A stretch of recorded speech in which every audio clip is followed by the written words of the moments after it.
complément de la précédente sur l'importance de la photosynthèse pour les premières en enseignement scientifique. Nous avons vu dans la précédente vidéo, que je vous invite à regarder si vous ne l'avez pas vue, que la photosynthèse, c'est le fait que la plante utilise le soleil, d'où le terme photo, pour fabriquer son énergie et donc sa matière organique et grandir. C'est donc le mot synthèse dans le mot photosynthèse. La plante utilise la lumière pour synthétiser de la matière organique.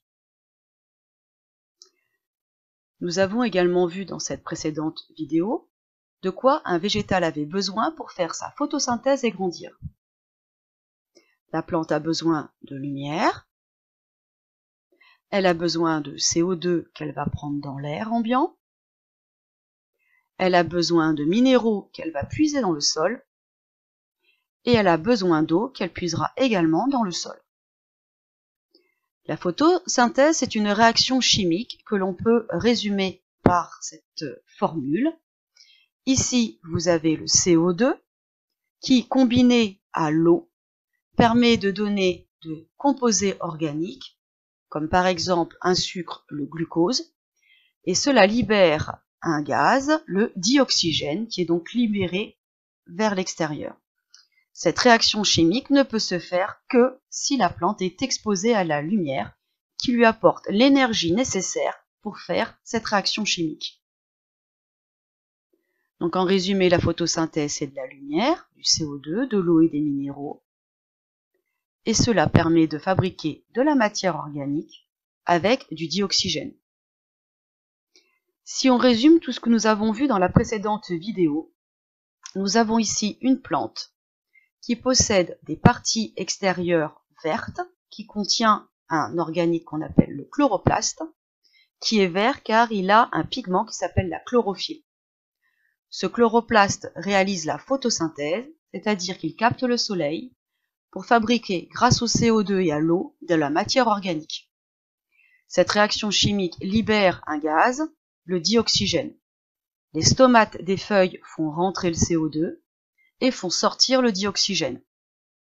Une fois que la réaction de photosynthèse est réalisée, la matière organique sert à faire grandir la plante et le surplus va partir dans la tige pour être stocké au niveau des racines par des tubercules, des grains de réserve. Dans la tige, nous trouvons deux types de canaux, le xylème qui va faire monter la sève brute des racines vers les feuilles pour apporter au chloroplaste l'eau et les minéraux, et le phloème qui va faire descendre la sève élaborée des feuilles vers les racines qui contient la matière organique. Au niveau des racines, on trouve également des poils absorbants. Ce sont eux qui vont faire rentrer l'eau et les minéraux qui vont être nécessaires à la plante. Si on fait un focus sur une coupe de feuilles, on voit en surface de la feuille les cellules pavimenteuses qui contiennent les chloroplastes, et sur le dessous de la feuille, les ouvertures qui sont les stomates pour faire les échanges gazeux.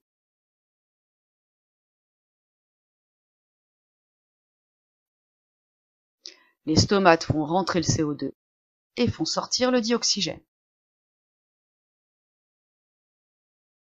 Vous avez ici une autre représentation. On voit par en dessous les stomates qui font rentrer le CO2 et font sortir le dioxygène. Et ici, dans cette coupe de feuilles, on peut également apercevoir le xylème et le phloème, les deux vaisseaux qui permettent de faire circuler les sèves. Si on mesure l'activité des plantes au niveau gazeux, nous avons ici de représenter en vert la concentration en CO2 et en bleu la concentration en dioxygène, à l'obscurité et à la lumière. On peut constater qu'à l'obscurité, la quantité de dioxygène diminue. Donc la plante, quand il n'y a pas de lumière, consomme de dioxygène. Et on voit la quantité de CO2 qui augmente, donc la plante va libérer du CO2. La nuit, elle va donc respirer, tout comme un animal, consommer le dioxygène, libérer le CO2. Par contre, à la lumière, c'est l'inverse. On voit la courbe de O2 qui augmente et la courbe de CO2 qui diminue. Donc la plante libère du dioxygène et consomme du CO2, elle fait la photosynthèse. À la lumière, il y a donc une photosynthèse, et à l'obscurité, elle fait une respiration cellulaire. Si on fait une expérience similaire, mais cette fois-ci sur des levures, on peut utiliser un dispositif qu'on appelle un dispositif Exao, certains lycées en possèdent, avec des sondes capables d'enregistrer la libération de CO2 ou de dioxygène. Pour les levures, nous obtenons les courbes suivantes. On voit que la quantité de dioxygène diminue et la quantité de CO2 augmente, ainsi que la quantité d'éthanol. Ce sont des levures qui vont consommer donc le dioxygène, libérer le CO2, c'est-à-dire qu'elles respirent, et elles font également une fermentation alcoolique car elles libèrent de l'éthanol. Faisons maintenant un focus sur les chloroplastes. Nous avons vu dans la précédente vidéo que les cellules végétales sont des cellules rectangles pavimenteuses qui contiennent des petits grains verts que l'on appelle des chloroplastes. Si on fait un agrandissement de ces chloroplastes, on voit qu'ils sont constitués de petits sacs empilés les uns sur les autres. Ils sont verts car ils contiennent un pigment qui s'appelle la chlorophylle, et ces petits sacs s'appellent des thylakoïdes. Ce sont ces petits sacs, ces thylakoïdes, qui vont réaliser la photosynthèse, c'est-à-dire capter la lumière pour fabriquer de la matière organique. Si je prends à l'échelle d'une feuille, la quantité d'énergie lumineuse qui va être réellement utilisée pour la photosynthèse est relativement faible, et même très faible. Si on considère que 100%, c'est toute l'énergie que la feuille reçoit, elle en réfléchit 20%, elle en transmet à travers la feuille, donc la lumière va traverser la feuille. Il y a également de l'énergie qui va être dissipée et une toute petite partie qui va être utilisée pour la photosynthèse. Vous avez vu en physique que la lumière blanche est en fait un assemblage de différentes couleurs. Ici, vous avez ce qu'on appelle le spectre de la lumière blanche qui est décomposé selon les différentes longueurs d'onde. Vers les 400 nanomètres, nous avons plutôt le violet, et vers le 700 nanomètres, plutôt le rouge. Il s'agit ici de la lumière blanche visible. Au-delà de ces longueurs d'onde, on aura les ultraviolets, et au-dessus, on aura les infrarouges. Prenons le cas de la feuille et donc de la chlorophylle qui permet de capter la lumière dans les chloroplastes. Vous avez ici le spectre de la lumière blanche et dessous vous allez avoir le spectre dit d'absorption de la chlorophylle. Ici on voit que la chlorophylle de type B va considérablement absorber les longueurs d'onde entre 400 nanomètres et 500 nanomètres, ce qui correspond ici plutôt au bleu. Elles vont également absorber les longueurs d'onde qui sont entre le 600 et le 700 nanomètres, ce qui va correspondre plutôt au rouge. La chlorophylle de type A, elle, va plutôt capter les longueurs d'onde qui sont plutôt dans le violet et le bleu sombre, et vont capter ce qui est plutôt dans le rouge vif. Nous voyons donc ici au centre, entre le 500 et le 600 nanomètres, les longueurs d'onde ne sont pas absorbées par les pigments chlorophylliens, ils sont donc, comme c'est schématisé ici, renvoyés. On a donc certaines couleurs qui sont absorbées par la chlorophylle et les autres couleurs qui vont être renvoyées. Si on regarde le spectre ici, les couleurs qui sont renvoyées sont essentiellement dans le vert. C'est pour ça que nous voyons les feuilles vertes. C'est la lumière que les chlorophylles n'ont pas absorbée. Ma feuille est donc de couleur verte. En tout cas, elle nous apparaît verte. Si on plonge profondément à l'intérieur de la mer, peut-être que vous savez que les différentes longueurs d'onde de la lumière ont du mal à rentrer jusque vers le fond. On va d'abord perdre les lumières plus extrêmes, c'est-à-dire les violets, les rouges. Donc par exemple, à une dizaine de mètres, visuellement, on ne voit plus que les bleus, verts, orangés. Et plus on va descendre, et plus on va aller vers les verts bleus. Ça, c'est la lumière qui est filtrée dans l'eau. Les plantes, elles, ne peuvent donc disposer, si elles sont en profondeur, que de lumière qui sont ici, par exemple, dans le bleu. Voyons ça d'un petit peu plus près. Il n'existe pas que la chlorophylle comme pigment, il existe d'autres pigments que l'on peut trouver dans les chloroplastes. Vous avez les chlorophylles A, les chlorophylles B, vous avez également des caroténoïdes qui vont vous apparaître plutôt dans les oranges, vous avez la phycoérythrine qui apparaîtra plutôt dans les rouges et la phycocyanine qui apparaîtra plutôt dans les bleus. Si on regarde les spectres d'absorption de ces différents pigments, on voit par exemple que la phycoérythrine va absorber plutôt les bleus et les verts, mais n'absorbera pas les violets et les rouges, d'où son apparence rouge. Si je prends les caroténoïdes, ils vont plutôt absorber tout ce qui est bleu et violet, et donc laisser plutôt les orangés, donc ça apparaîtra en orange. Comme il n'y a que la lumière verte et bleue qui arrive dans les profondeurs, on a donc des algues qui vont avoir des pigments qui vont capter ces longueurs d'onde, donc le bleu et le vert. Ce sont donc des algues qui vont avoir comme pigment de la phycoérythrine. Et ces algues apparaîtront donc en mauve rouge, visuellement. Donc ici, vous avez une vue en plongée à 20-25 mètres, où là, on va voir essentiellement des algues rouges. Et à 10 mètres, on verra plutôt des algues vertes. Nous avions vu également dans la précédente vidéo que le carbone du CO2, on le retrouve dans le glucose, donc dans la matière organique. Le CO2 de l'air est donc transformé en carbone végétal par les végétaux. Si on reprend la notion de chaîne alimentaire, vous avez ici différents exemples, que nous verrons ça un petit peu plus tard. Prenons des exemples simples. Une chaîne alimentaire commence toujours par un végétal. Ce végétal va être mangé par un animal qui va être de type herbivore. On dit qu'il est producteur secondaire. Le végétal, lui, est producteur primaire, c'est lui qui fabrique la matière organique à l'origine, qui va être ensuite mangé par le producteur secondaire, qui va lui-même être mangé par un producteur tertiaire, puis quaternaire, etc. Les autotrophes, ce sont les êtres vivants qui sont capables de fabriquer leur propre matière organique, ce sont donc les végétaux. Les hétérotrophes, ce sont des animaux qui ont besoin de manger la matière organique d'autres êtres vivants, animal ou végétal, pour fabriquer leur propre matière organique.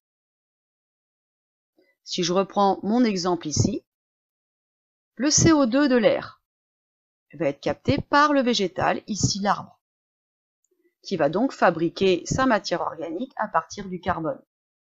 On va donc retrouver ce carbone dans le glucose, la matière organique fabriquée par l'arbre.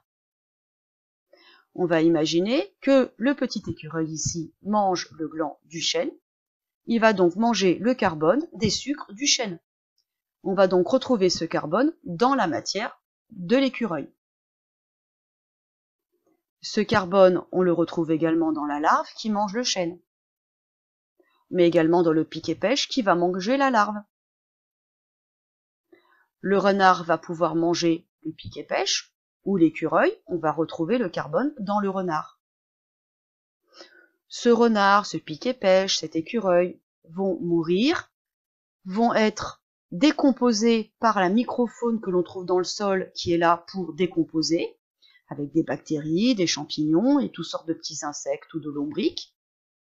Eux aussi vont manger cette matière et donc vont prendre le carbone à l'intérieur d'eux. Tous ces animaux qui ont mangé le carbone, qui sont donc des hétérotrophes, vont respirer. Ils vont donc rejeter le CO2 avec le carbone dans le CO2. Ce CO2 repart à l'origine et va être consommé par les végétaux. La boucle est bouclée, on appelle ça le cycle du carbone. Donc à l'échelle de la planète, La photosynthèse, elle permet la production primaire de matière organique et ça sert ensuite d'énergie chimique à toutes les autres formes de vie et donc à toute la biosphère. Le carbone, c'est également une énergie fossile. Donc nous l'avons vu, ce carbone, il est emmagasiné dans les végétaux, mais ces végétaux, quand ils meurent et s'empilent dans le fond, par exemple, d'un étang, ils vont être en décomposition et sont toujours composés de ce carbone. Au fur et à mesure du temps, des couches vont s'empiler, s'entasser, ce qui va augmenter la pression puis la température.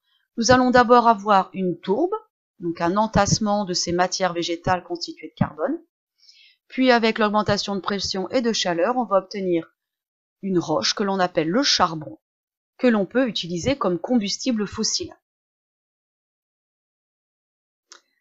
Le pétrole a à peu près le même type de formation à quelques détails près. Nous sommes ici dans l'océan. Les matières se décomposent, s'accumulent dans le sol.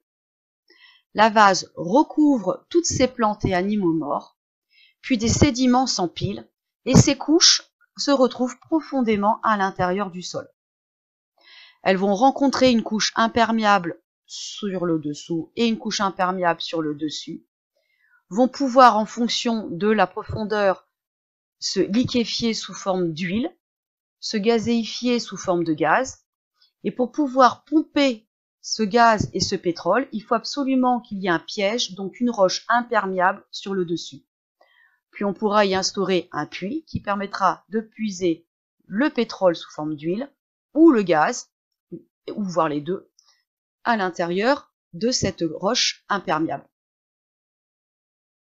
Le seul problème, c'est que les productions de pétrole, on en produit énormément, on en consomme aussi beaucoup. Ici, vous avez, dans les années 60-70, beaucoup de découvertes, avec une production qui a considérablement augmenté, mais pendant ce même temps, dans les débuts des années 2000, beaucoup moins de découvertes de gisements de pétrole. On en a trouvé quelques-uns secondaires, ce qui a permis de relancer un petit peu, mais on est plutôt en déclin de production. Si vous regardez ici les découvertes effectives et la production, et ici le temps, nous sommes maintenant à ce niveau-là, nous n'avons quasiment plus de découvertes et de production, et la production donc diminue. Les réserves seront bientôt épuisées, et ça, il faut qu'on en prenne grandement conscience. Le problème, c'est que le pétrole, ça ne sert pas qu'à faire fonctionner nos véhicules. Vous pouvez le voir sur cette image. Le pétrole, ça sert à fabriquer des chaussures, des masques, des bidons, des ballons, des vêtements, tous les objets plastiques. Nos ordinateurs ont besoin de pétrole. Toute notre vie tourne autour du pétrole. Mais qu'est-ce que l'on va faire quand on n'en aura plus? Il y a plein d'alternatives, mais il faut qu'on change nos comportements.